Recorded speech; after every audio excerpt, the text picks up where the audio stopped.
Vril, my sister, feel the breeze of time, floating deep in dreams where dimensions rhyme. Your essence sparkles like the stars above. In every heartbeat I can feel your love. Your spirit guides my way, with power from the earth to sway. Your essence makes us free in every song we sing. With the Ozark room, let the healing begin. In a dance of light, where spirits flutter by, we lift our hearts together like eagles in the sky. Supernatural journeys through the cosmic night, channeling the strength, illuminating light. New whispered tales of our bonds, so divine. 20 years in a dream, forever intertwined. Warriors with wisdom deep and true. Your essence makes us free in every song we sing. With the Ozark room, let the healing begin. In a dance of light, where spirits flutter by, we lift our hearts together like eagles in the sky. So bless this moment, let the rhythms flow. Dear sister, let your essence glow.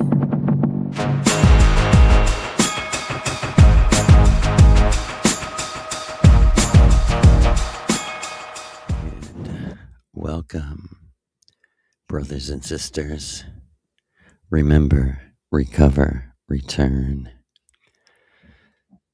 Today, 3:44 a.m., February 7th, 2026. And remember, recover, return, brothers and sisters of the Vril mother. And I give thanks for the person, Maria, the great Maria, our favorite dancer in all the world. And true thank you. Tonight's reading comes from, can you guess? Miguel Serrano's Nos, Book of the Resurrection. The leap into the void. The man left the house very early at daybreak and walked slowly towards the highest of the hills. The dog followed a little way behind him, wagging its tail.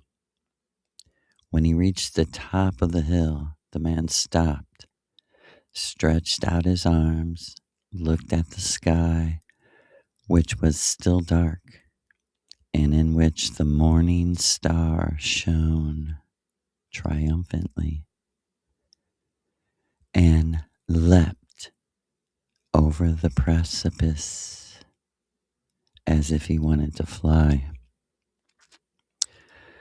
The dog rushed, howling, down the rocky slope in search of the man's body, in which it believed must be lying crushed and broken at the bottom.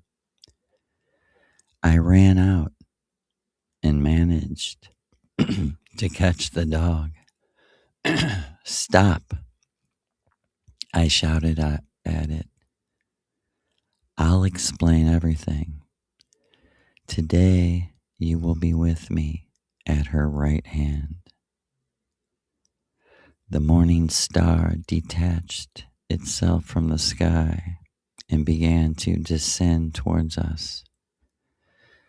Coming to a stop close behind us without touching the jalep or cinnamon trees or the grass of the Andean plateau.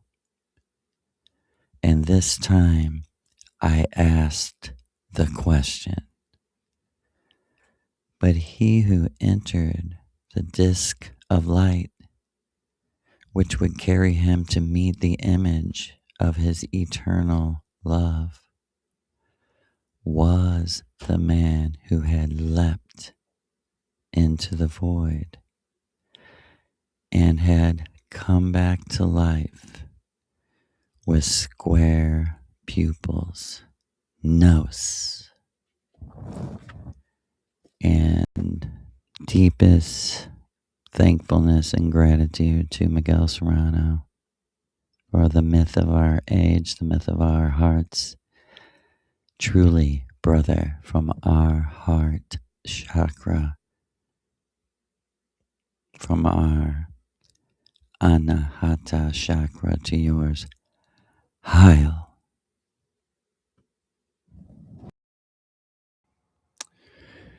And that was quite a reading. The leap into the void. The leap into the void. And we're just coming to you from the goddess and god of the serpent mound, the remnants of a giant race of men. And if people want to know, just for the facts, and we'll help you as you help us, because we're one, right? Brothers and sisters of the Vril Mother. Help us remember, recover, and return. In LOUsings' name. But what they would have you know is in LOUsings' time, in Lou's time, he's got many names. I mean, there's no way, to describe this dude, how original he is, to me at least, and to Maria too. Maria says, I've known him for a long, long time, and I still marvel. He is the songwriter. If you have ever seen the movie, let me tell you something. If you have ever seen the movie Under the Silver Lake, the dreamer, dreams that he meets a man up on a hill in a mansion who's like, I'm the songwriter. I dropped all these songs on people. And he started playing the biggest hits ever. Just like the cheesiest ones to the greatest ones, Just what you would know is classic rock, the biggest hits right through the 80s to the 90s. And he's like, it's all fake. It's all mind control, and they hired me.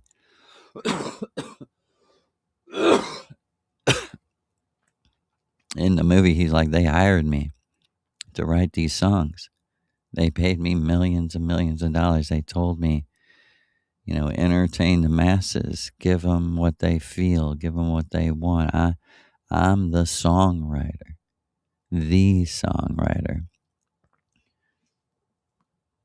And he appropriately, because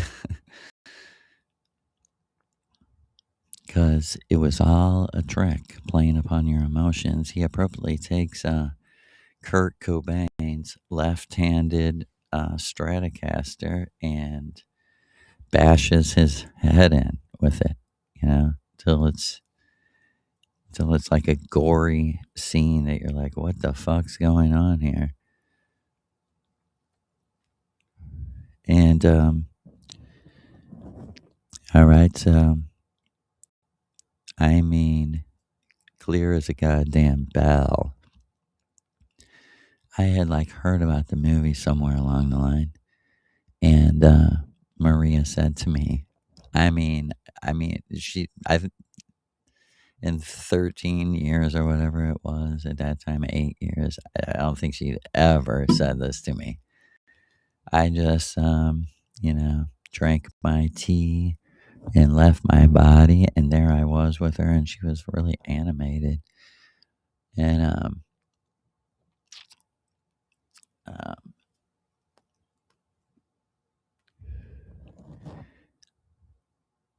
and she was like,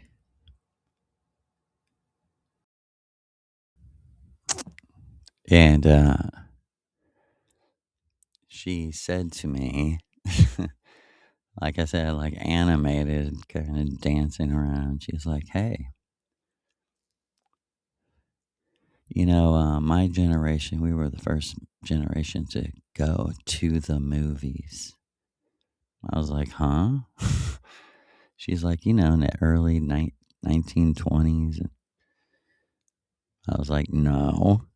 And she's like, "Yeah, you do. You just can't remember." Because I used to tell you this about when you were a child. She's like, "Anyway, have you seen any good movies?" And that's exactly what I did. I laughed. I said, you know, I was kind of getting used to this. I was laughing, and telepathically we spoke, and I said, "I'm out of my body. Danced all this energy. You're meditating in another world for us to meet. And you want to know if I've seen any good movies lately?" And with her mind, she's like, I'm saying it for a reason.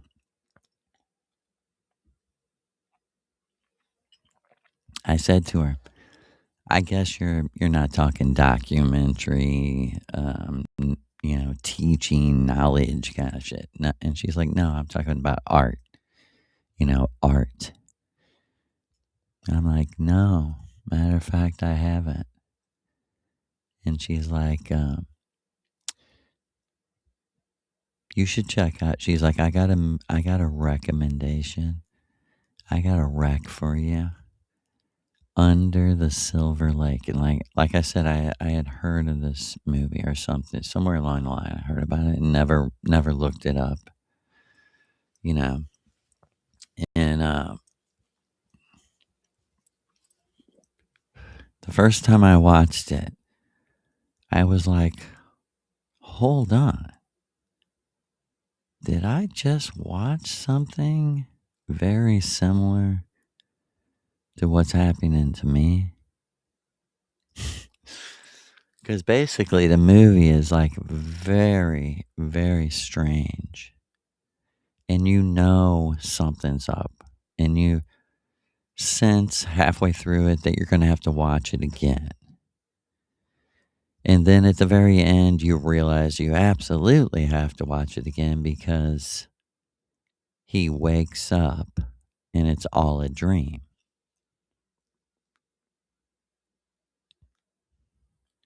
But what's crazy is in his dream, he's being told like this whole reality is like a show. And the people that know it's a show, they take like an easy way out. They are using like technology to die and go to this other world. I was like, man, this sounds too familiar. I mean, like Maria said, the fortunate thing was I didn't have to die, right? Okay. And we're gonna, hold that point of like reality can be fundamentally different than you always thought it was, because you're God over yourself and you interpret reality, and you will believe whatever your true self tells you. I've been explaining like why I believed in the Bible and why I believed in, God, Yahweh. There's only one real explanation. My true self wanted me to experience like primarily a majority of Western people. I was born in the West, born in Missouri, born in America. I had to connect with my generation, my people, and I had to go through it to the fullest extent. And like my wife, if I can bring her on here, she can tell you like how insanely sold out to like supernatural Christianity I was, because it was happening to me.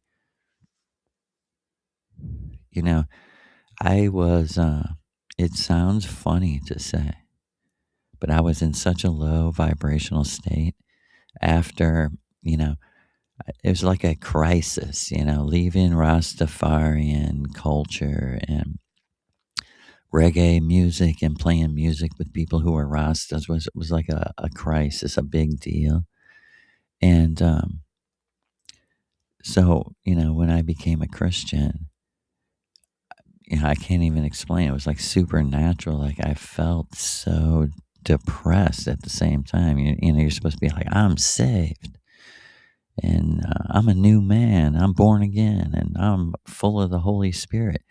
And I was having, what's crazy is I was having, you see my cat messing with Maria's face?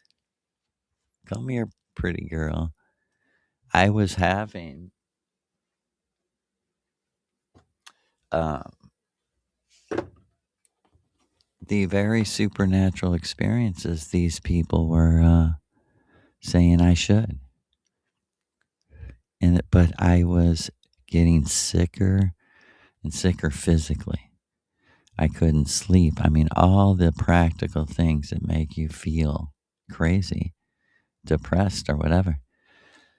And it's no lie. I was so desperate. I was reaching out to people for help. I mean, I was going to like a Bible study, and I asked the dude, the Bible study leader. I was like, man, I can't sleep. I'm a mess. I'm sick. I can't sleep. I thought this shit's supposed to heal you. I was, and what's crazy is somehow, the true self really is God over yourself. Somehow this is what helped me.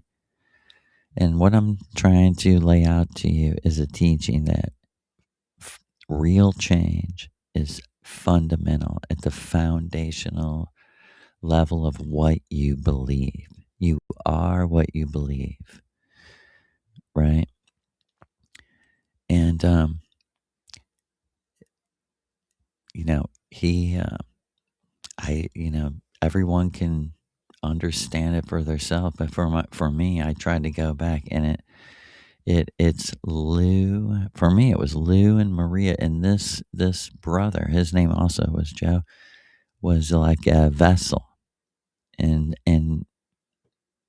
it's complex how it deceived me more, but it helped me in the moment. Does that make sense? It's complex because it overall, I understand it now. But at the time, it deceived me deeper into Jesus is real and all this. But at the same time, it helped me because it changed the vibration instantly.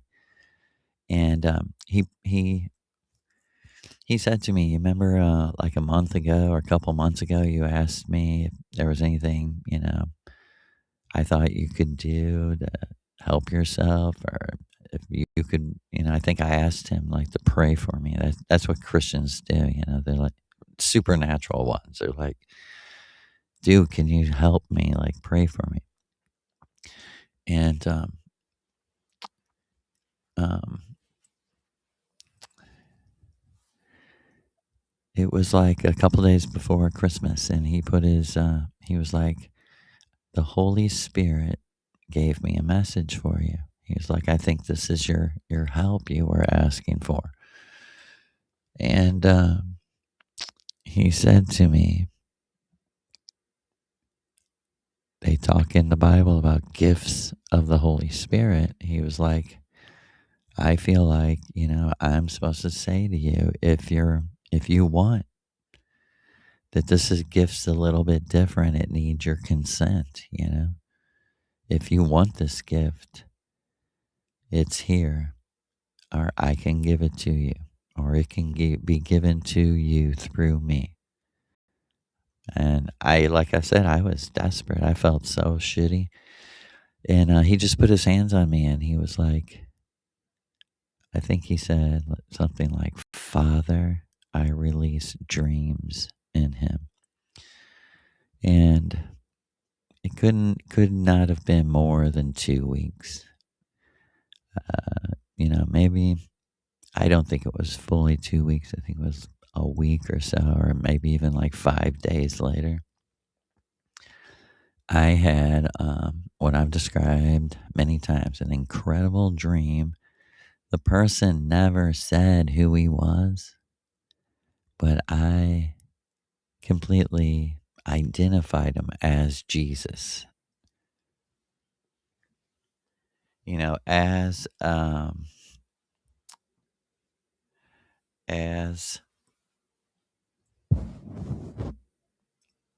like someone that came to help me. It was that supernatural. And it's a classic thing now for me. It ended with my inner self, my inner voice, so loud that it woke me up in reality. And I was yelling in reality what I was thinking in the dream. Who is this man? Who is this man? I was freaking out. It was, and the whole reason I'm saying that, I don't want me to get caught up in the dream. The reason I'm saying that is I felt really shitty, and I was really actually physically sick too. And that totally sustained me for months. For months, all I had, if I just thought about it, and I didn't even really have to think about it. It just was. It was a wild thing. So this was at least uh, 2 years or a year and a half later. So like 2 years after she told me to watch the Under the Silver Lake, and like, this is what's going on in reality with these rich people and their money, and this is what they're buying. Their ultimate thing is to buy an easy death. Truth be told, my nigga.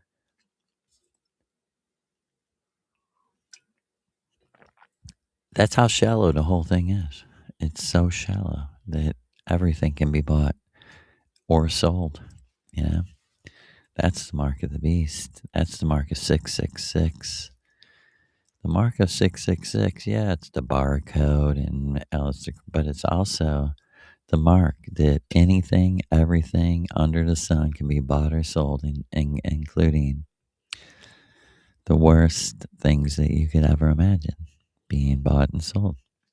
And you're like, who would buy that? Who's that crazy? Well, I've been on a long ass, like 35-year mission. of saying the practical information is right in front of your face, that there are people, if they're as smart as enslaving you, this whole country and most of the whole fucking world, do you think they're just going to parade out in the open and tell the fucking poor masses, we're the rich bankers responsible for your misery? You think that that's how it would go down? And like Maria said, let's start making sense, right?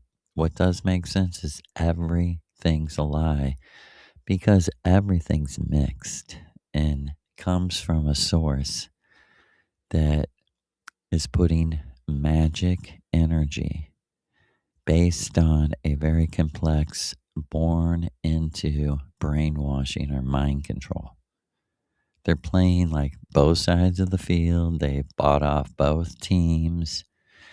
They all come, it's one team that comes on different buses, right? They all come on different buses with different uniforms, but they're one team, one circus, one joker faced leader, literally.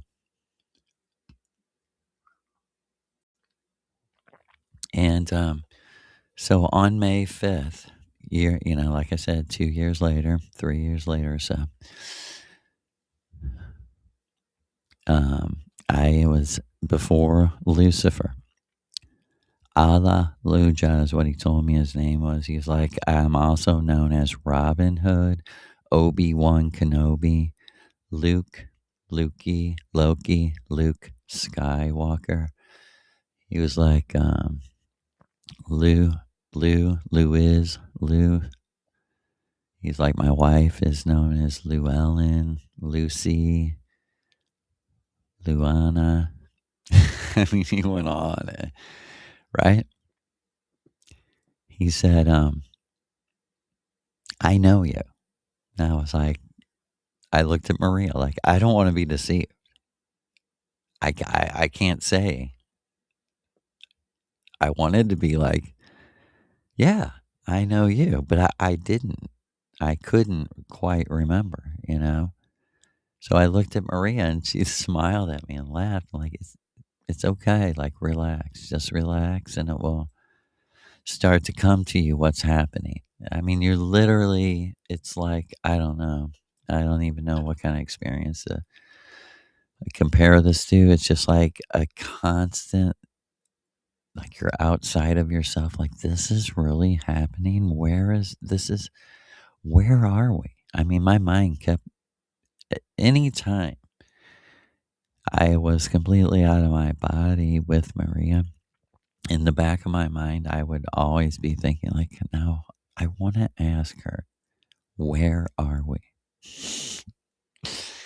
And I did before. I'd done this so many times that I did remember. And she was like, Joe, in my house on Venus. I'm like, how? And she's like, in both of our imaginations, where you lived there. And other times when I was completely out of my body, not dream what I thought was dreaming. It seemed like dreaming, but I knew it wasn't dreaming at the same time. I said to her, where are we? And she was like, in my house, in the Vril inner earth. That's when I started questioning her, closely, like, what do you mean by inner earth? And she's like all the other dimensions in you. I was like, how can it be though? She's like, technology.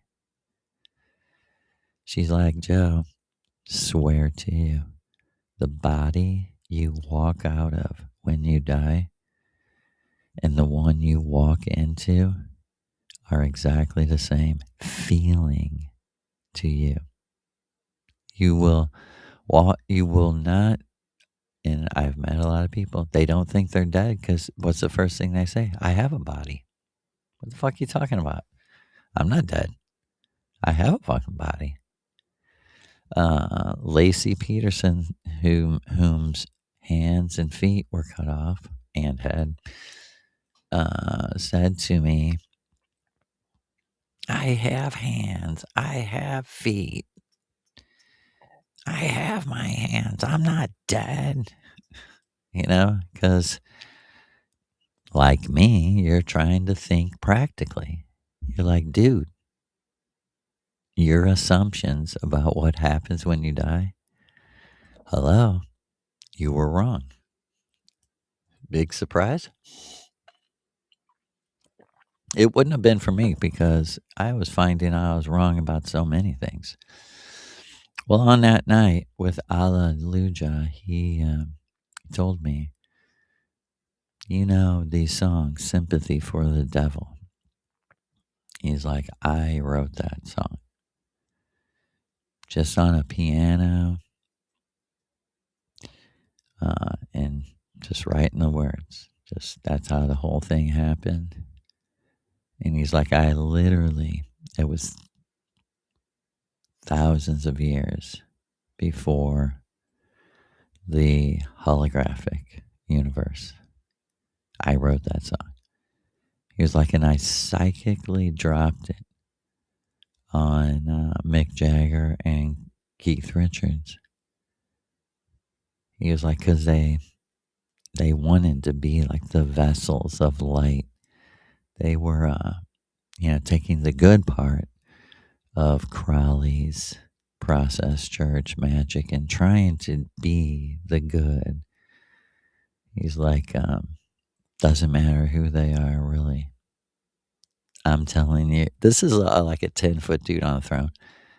He's saying to me, I'm telling you, I wrote that song. And the song was like going through my head,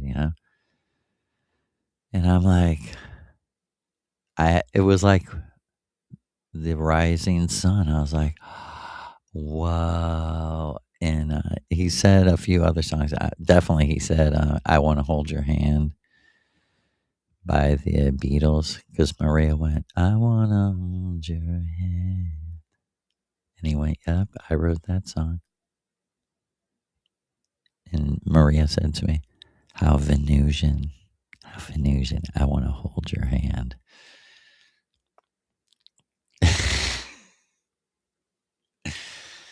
She's the funny mother who's here with us now. And he said, referring to the Under the Silver Lake movie, that's how this ties in. Alleluia. He said to me, I am the songwriter.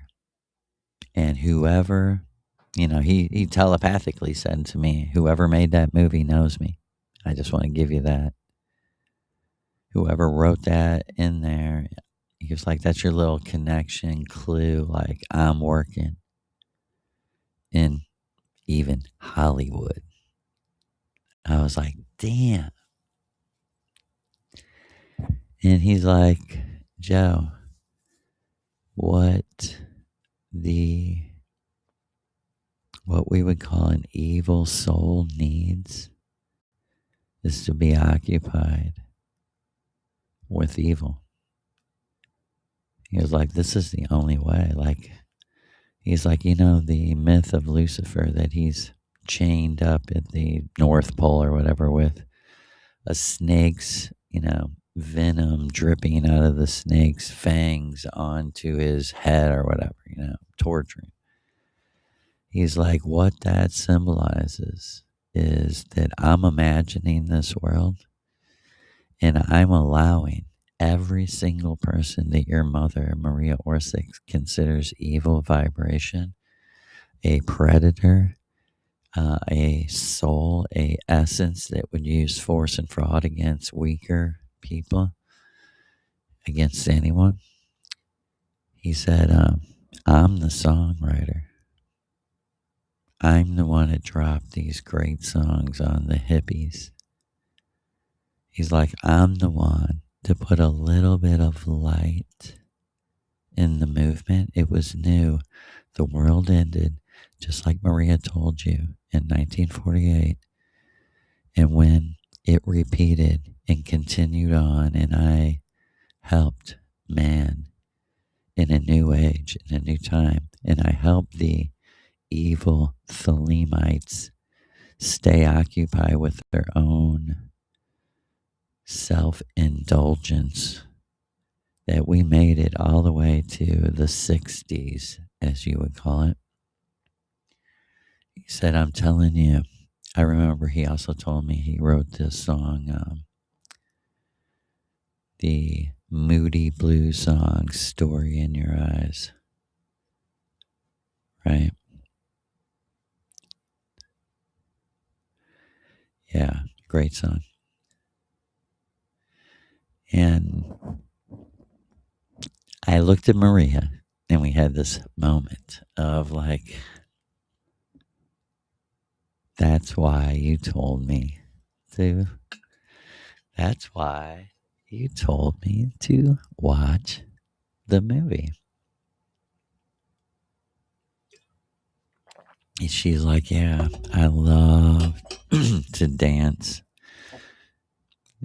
She said a lot of what we do back home is we come in this simulation right here, me and Siggy, and we dance to music. Sometimes it'll just be Sig and Lou. Sometimes it'll be some of Lou's friends, our Indian friends, Bob or Ansu. She said, but they're the best live music ever. And Donna, Sig singing, Donna singing, dancing. I've seen this. I've seen this crazy festive dancing. It's like Dancing with the Stars, but even wilder. Like I seen Lou and Donna do like a sort of Dancing with the Stars like routine like that. He was like picking her up and throwing her, and they were like go right in sync, you know. And the whole thing like lasted for a couple minutes.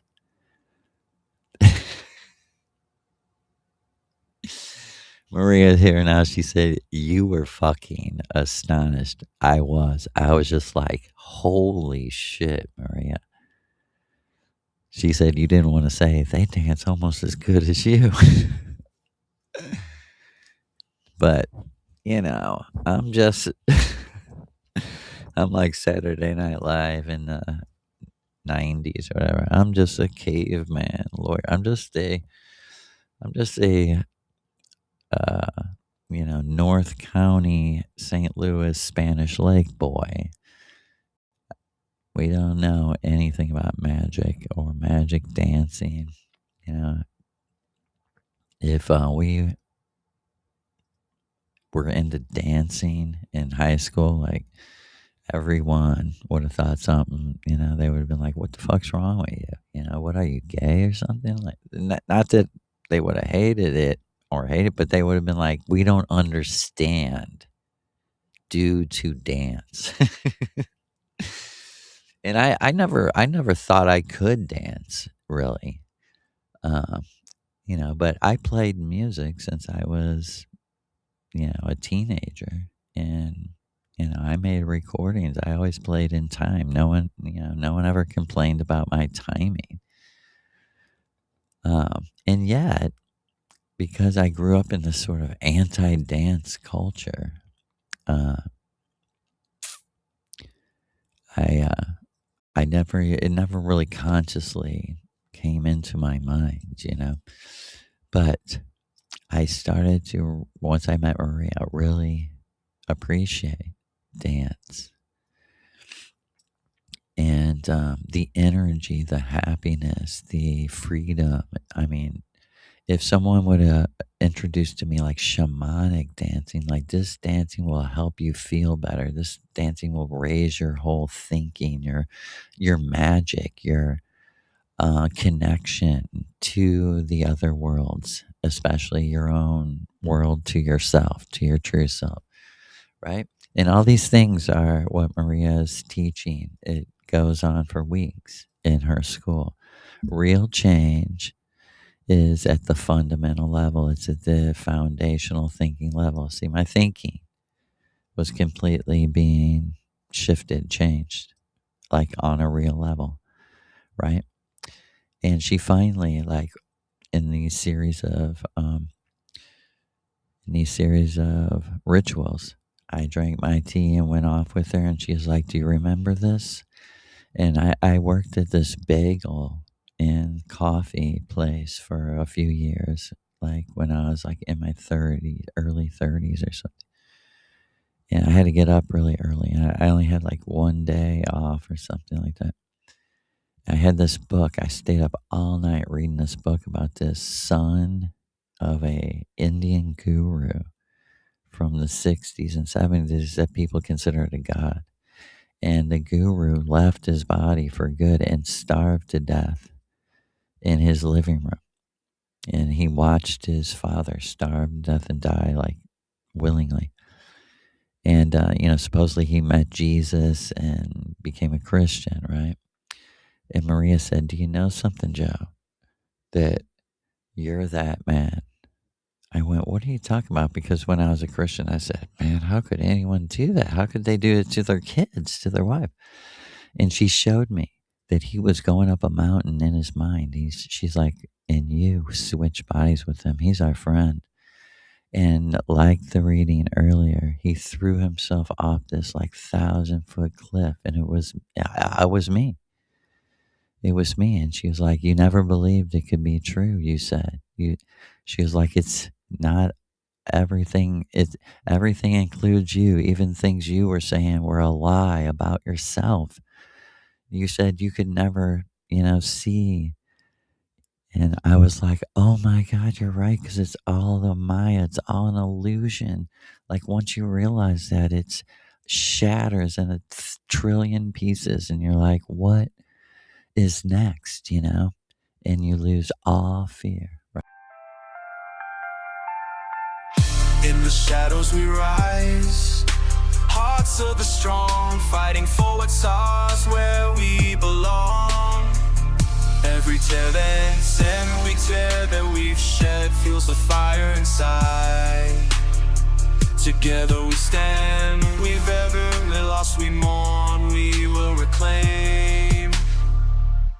The harder they fall, we standing tall. The seed up beside us, united we call. May Mother protect those in darkness tonight. One day they'll rise, guided by the light.